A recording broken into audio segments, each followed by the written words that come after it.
The first time you see the Iron Castle, you think of a crown that has forgotten it was ever meant for a head. It rises from the cliffside like a dark thought, a fortress carved into black rock where the sea gnaws the stone day and night, patient as grief. The walls are not merely walls.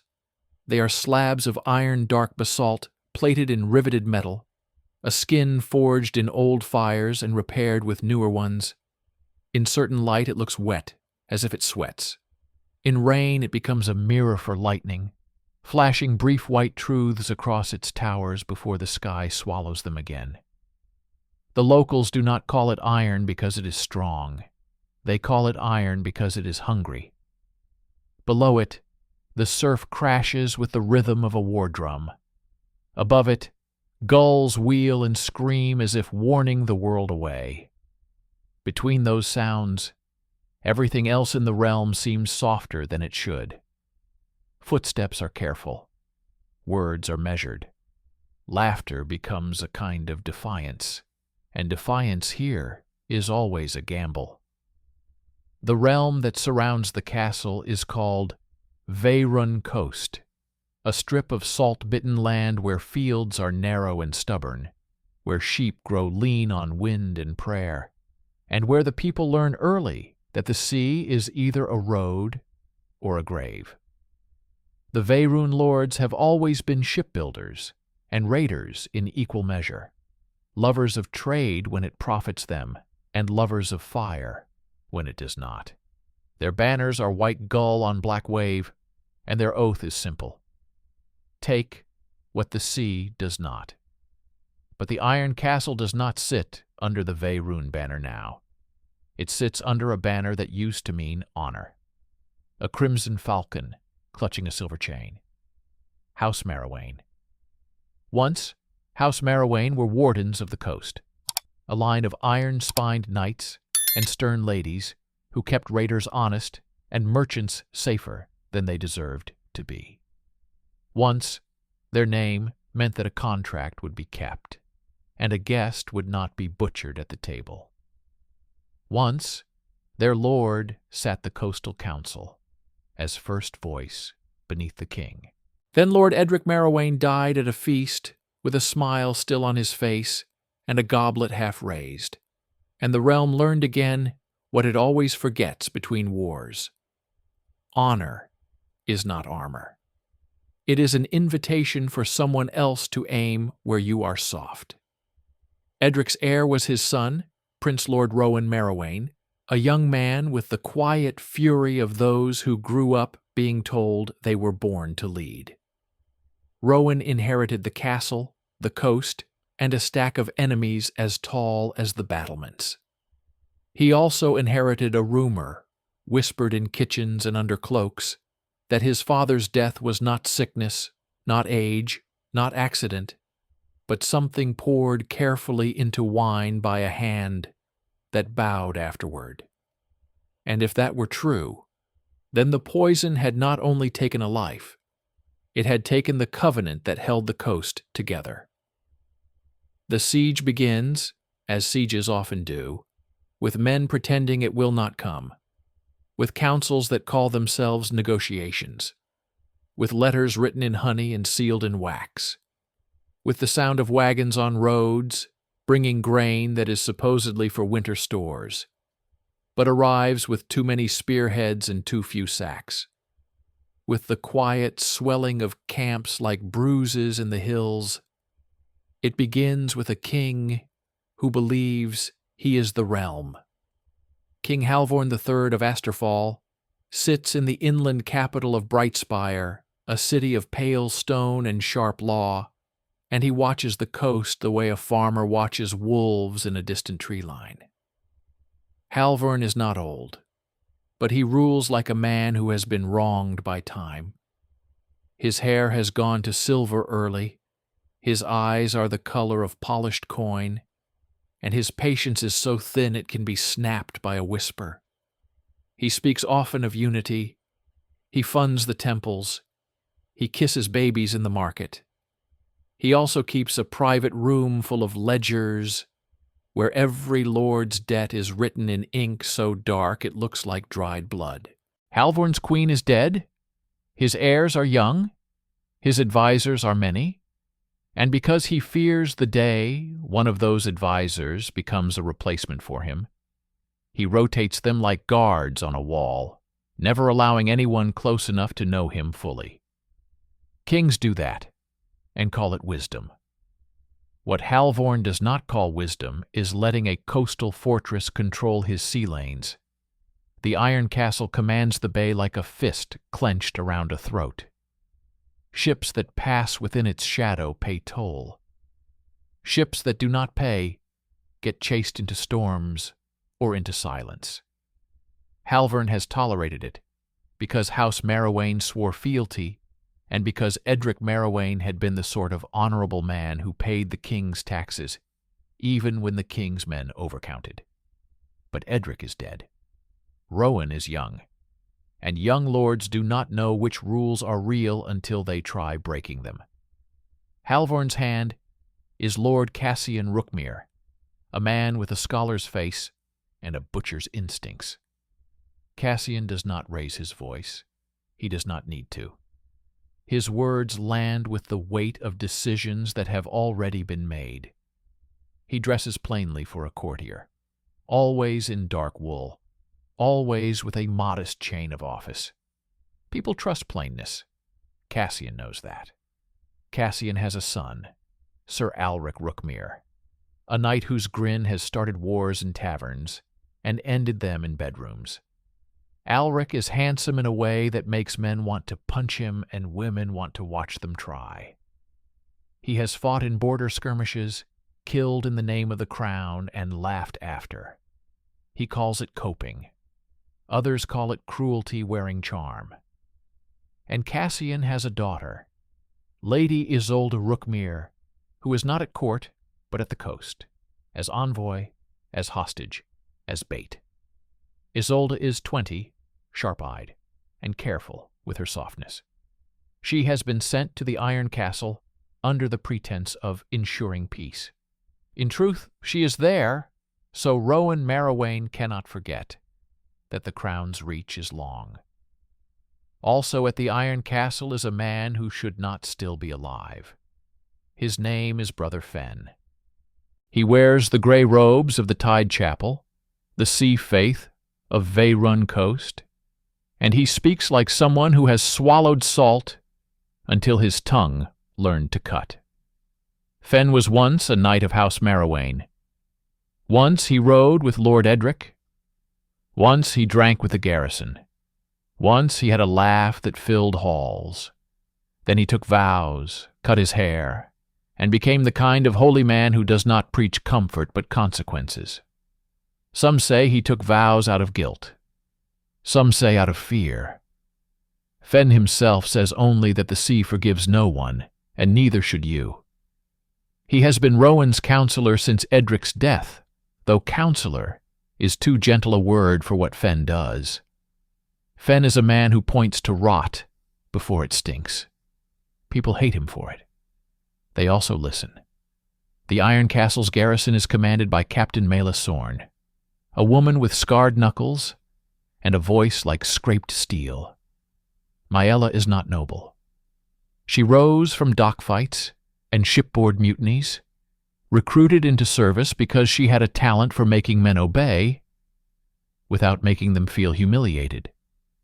She is loyal to Rowan, but not blindly. Her loyalty is to the castle itself, to the people within it, to the idea that something must hold in a world that insists on breaking. Rowan's sister, Lady Sabine Merowayne, is also inside the walls. Sabine is 23, widowed by a fever that took her husband in 3 days, and left her with a ring she keeps on a chain rather than her finger. She smiles politely. She grieves privately. She is the sort of woman who learns in silence and then moves suddenly, like a tide turning when no one is watching. And in the castle kitchens there is a servant boy named Tallow, who knows more than servants should. Tallow is 15, narrow-shouldered, too quick with his hands, and always where he is not meant to be. He has a habit of making jokes about nobles under his breath. It keeps him sane. It will also get him killed if the wrong ear hears. The siege, when it finally shows its teeth, does so with banners. One morning the fishermen look inland and see a line of color crawling over the hills. Black and gold for the crown. Gray and red for House Rookmere. Pale green for House Wardenfell, a neighboring lordship that swore to the king but used to share ale with Merowayne men. There are more banners too, smaller houses, who choose sides not from belief, but from hunger, whose oaths can be bought with grain. The camp spreads like a city built for hate. Tents bloom, fires dot the slopes, horses stamp and snort. Men sharpen blades that do not need sharpening as if the act will calm them. The smell of pitch rises, thick and sweet. Siege engines arrive in pieces, hauled by oxen. Carpenters begin to assemble them with the reverent care of priests building an altar. Inside the iron castle, Rowan watches from the battlements. His cloak whips behind him. The sea wind pulls at his hair. Below, the enemy is close enough that he can see men moving like ants, purposeful, countless. He can see the first catapult frame taking shape. He can see the crown's pavilion, a dark square of cloth set on a rise like a watcher's eye. He can also see something else, the way some of the banners in the camp are too familiar.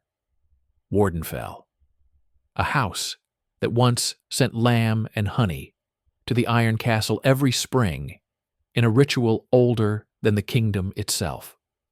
Wardenfell, a lord whose daughter used to play with Sabine in these courtyards when they were girls. Wardenfell, now standing with the king. Rowan's jaw locks. He does not speak. He does not need to. Maella Sorn stands beside him, her gaze flat. "They brought enough men to starve you," she says. "They brought enough men to hang themselves," Rowan replies, and it is the first joke he has made since his father died. It tastes wrong in his mouth. Brother Fen steps close, hands tucked into his sleeves. "Don't waste your humor," he murmurs. "You will need it later to keep from screaming." Rowan looks at Fen. "Are you here to offer comfort?" Fen's eyes are tied dark. "No," he says. "I'm here to remind you that comfort gets castles taken." Rowan's gaze returns to the camp. "They won't take it," he says. Fen's voice is soft. "Castles are taken when men inside decide they should be." That is how the siege truly begins. Not with the enemy outside, with the question of who inside might already be bought. Down in the kitchens, Tallow carries a sack of onions past a crack in the wall that serves as a listening hole. He pauses, because he always pauses. There are voices beyond, muffled, familiar. 2 guards, talking about coin. "Said the hand will pay double once the gate opens," one says. The other laughs. "Gate doesn't open itself."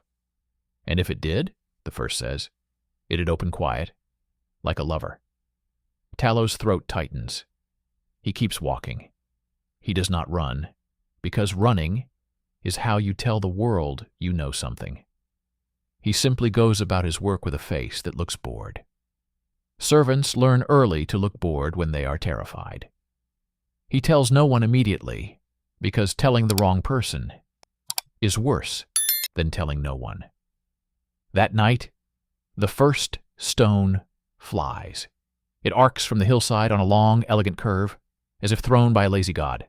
It turns end over end, silhouetted against the moon, then crashes into the outer wall with a sound, like the world's teeth grinding.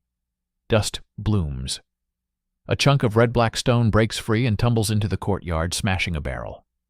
Men shout. Somewhere a horse screams.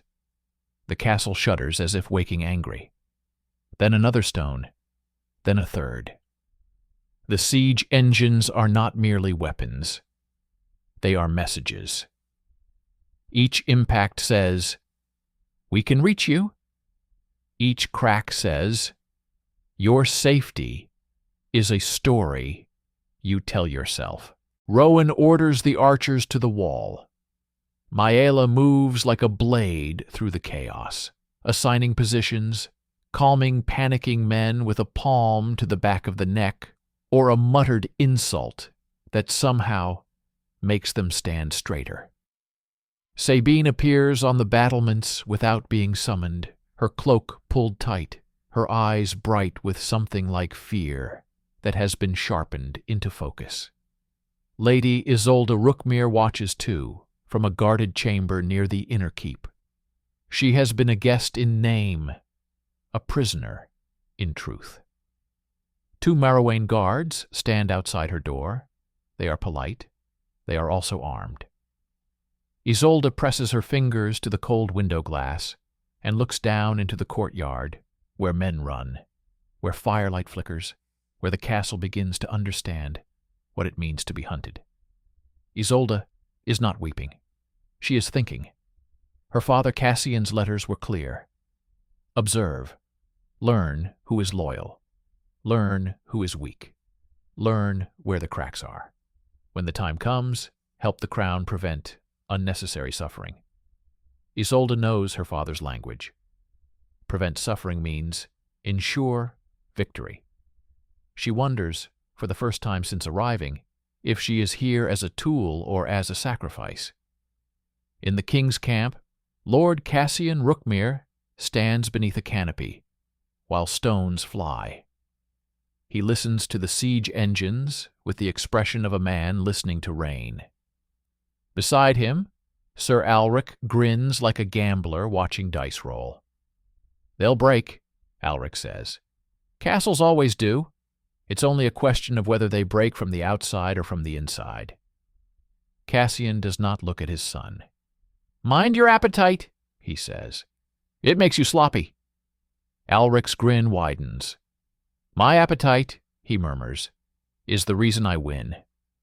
Across the camp, King Halvorn sits with a goblet that no one else pours. He watches the iron castle's walls take their first wounds. His eyes are flat, his mouth a line. "Send the offer again," he says. A scribe hesitates. "Your Grace, they burned the last letter." Halvorn's gaze does not move. "Then send another," he says. "Let them burn until their hands blister. The offer remains the same. Open the gates. Bend the knee. Hand over Rowan Marrowayne in chains. Keep your lives." The scribe swallows. "And if they refuse?" Halvorn finally smiles, small and sharp.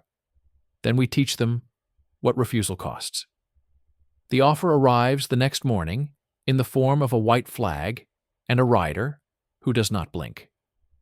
The rider is allowed to approach because even in war, men like to pretend they still have rules. The rider carries a sealed letter. The seal is gold. The letter is perfumed. Maela wants to shoot him. Rowan does not allow it. "We are not beasts," Rowan says. Fen stands behind him. "Beasts survive," Fen mutters. Rowan takes the letter. He does not open it immediately. He holds it, feeling its weight, feeling the arrogance of gold wax pressed into paper. He looks at the rider. "Tell your king," he says, "that the iron castle does not open for threats." The rider's lips twitch. "The king does not threaten," he says. He reminds. Rowan's eyes narrow. "Then remind him," Rowan replies, "that the sea remembers too." The rider turns and leaves. No one cheers. Men who cheer too early die too surprised. Rowan opens the letter later, in the presence of Sabine, Maela, Fen, and 2 captains of the garrison. The words are as expected. Surrender, chain, mercy. They are written with the careful cruelty of a man who thinks he is offering kindness. Rowan reads them once. Then he holds the parchment to a candle flame and watches it curl into black. The gold seal melts, dripping like a sun dying. Good, Maella says. Stupid, Fen says at the same time. Rowan looks between them. Which is it? Both, Fen replies. Good because it tells them you won't kneel. Stupid because it tells them you won't kneel. Sabine's voice is soft. We must make them believe the castle can't be taken, she says. Maella snorts. It can, she says. Anything can. Sabine's eyes slide to Fen. Then we must make them believe it's not worth taking. Fen's mouth twitches. Now that, he says, is wisdom that smells like sin. Down below, Tallow slips into a storeroom and finds Captain Maella alone, counting bolts for the crossbows. She looks up. If you're here to steal, she says, pick something useful. Tallow swallows. I heard something, he says. Maella's gaze sharpens. Spit it. Tallow tells her about the guards, about the coin, about the gate opening, quiet, like a lover. He speaks fast, because once words start, they want out. When he finishes, his hands shake. Maella's expression does not change, but her voice becomes colder. Which guards? She asks. Tallow hesitates. Hesitation is a death sentence in a keep under siege. I don't know names, he admits. The one with the crooked nose, the other limps. Maella nods once. Good, she says. Tallow blinks. Good? Good that you told me, Maella replies. Bad that it's true. She sends him away with a slap to the back of the head that is almost affectionate. And boy, she adds, if you repeat this to anyone else, I'll throw you off the wall myself. Not because you're wrong, because you'll be dead. Tallow nods, pale, and runs. Maella takes her suspicion like a torch into the dark places of the castle. She does not confront the guards openly. She watches. She moves men. She changes patrol routes. She puts Captain Rusk, her most loyal brute, on night duty at the inner gate. She tells Rowan only that the castle has a cough. Rowan understands enough to frown. That night, the siege engines stop, and the silence is worse. Silence means planning.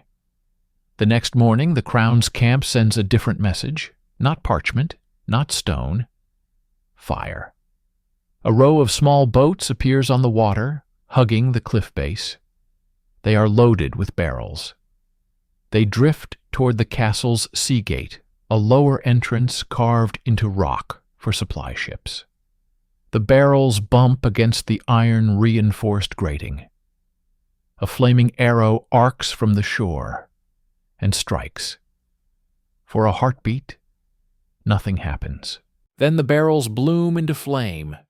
Not an explosion that tears bodies, not gore, just a sudden roar of fire, bright as rage, licking up the sea gate, painting the black rock orange, turning the morning into a furnace.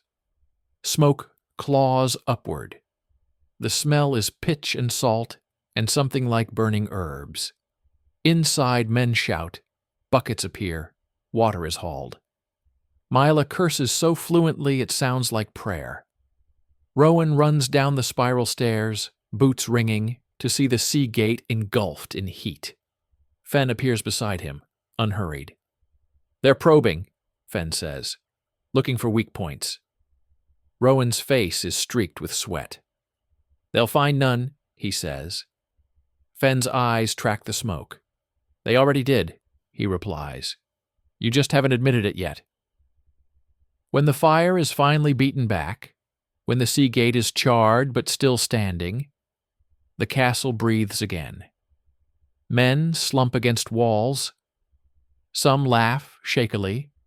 Others stare at their hands as if they can't believe they're still attached. Rowan stands in the soot and thinks of his father's smile at the feast.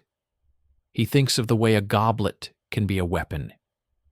He thinks of the way a gate can be opened quiet, like a lover. And he realizes the siege is not only outside, it is inside his blood. That evening, Sabine visits Isolde in her guarded chamber. She brings a tray of food, bread and fish, and a small sweet pastry that smells of cinnamon. Isolde looks at it warily, then at Sabine. "Is this kindness?" Isolde asks. "Or theater?" Sabine smiles. "In castles," she says, "it's usually both." Isolde's gaze is sharp. "Why are you here?" Sabine sets the tray down carefully. "Because my brother is brave," she says, "and brave men die. I need someone in this castle who is not drunk on honor." Isolde studies her. "You think I'm sober?" Sabine's smile fades. "I think you're afraid," she says, "and fear is useful." Isolde's jaw tightens. Useful to whom? Sabine leans in slightly, lowering her voice. "To survival," she says. "Tell me, Lady Isolde, if the crown takes this castle, what happens to you?" Isolde's throat tightens. She knows the answer. Hostages are traded until they are inconvenient. Then they vanish into quiet graves. Sabine watches her face. "And if my brother keeps the castle," Sabine continues, "what happens to you then? You remain a prisoner until your father decides you're worth rescuing or worth abandoning." Isolde's fingers curl. "You're trying to recruit me," she says. Sabine's eyes glitter. "I'm trying to remind you," she replies, "that your father doesn't love you. He uses you. The crown doesn't love you. It uses you. Here, at least, you have the chance to be something other than a tool." Isolde laughs once, bitter. "And what would I be?" Sabine's voice becomes a whisper. "A knife," she says. "One that cuts the right throat at the right time." Isolde stares at her. The pastry sits untouched. Cinnamon smells like childhood. The offer smells like blood.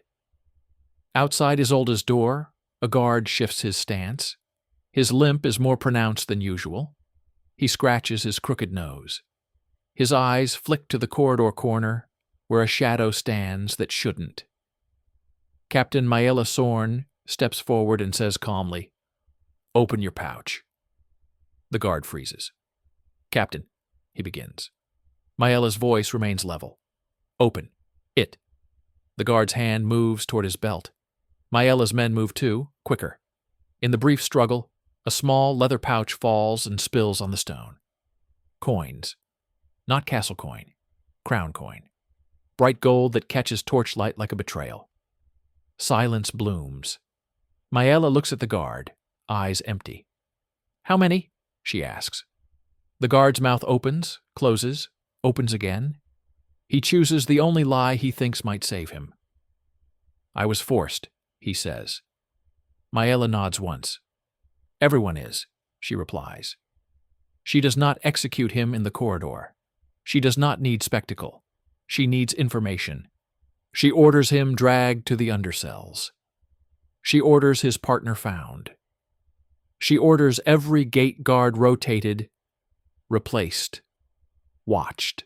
She orders the castle to start looking inward with the same hunger it looks outward.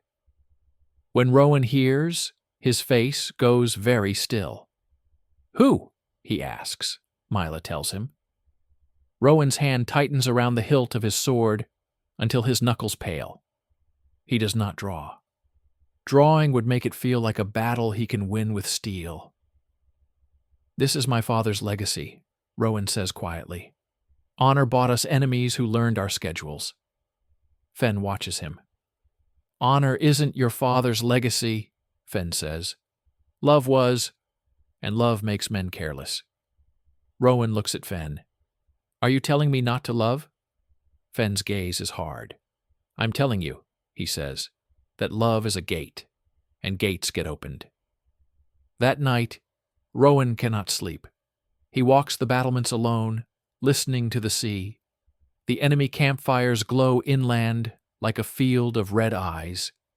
He thinks of Isolde, trapped behind his walls, trapped behind her father's ambitions. He thinks of Sabine's offer to her, knife to knife. He thinks of the traitor guards, and how easily gold slid into their pouches. He thinks of the king's offer, surrender, chains, mercy. And then he hears it. A sound too soft for war. A latch, from the direction of the sea gate. Rowan moves, silent, as he was trained to move when hunting. He follows the sound downstairs, through corridors smelling of damp and smoke. He passes sleeping guards and wonders which of them would kill him for coin. He grips his sword, not drawn, as if the metal itself can steady him. At the Seagate corridor, he sees torchlight flicker strangely. He sees a shadow shift against stone. He sees the outline of a man holding something long and thin. A key. Rowan's heart hammers. He steps forward, and the shadow turns. It is not a guard, not one he recognizes. It is Tallow. The servant boy stands there with a key ring too heavy for his thin wrist, his eyes wide, his face streaked with soot like war paint. Rowan's voice comes out like a hiss. "What are you doing?" he demands. "At the Seagate?" Tallow's mouth works. "Saving us," he blurts.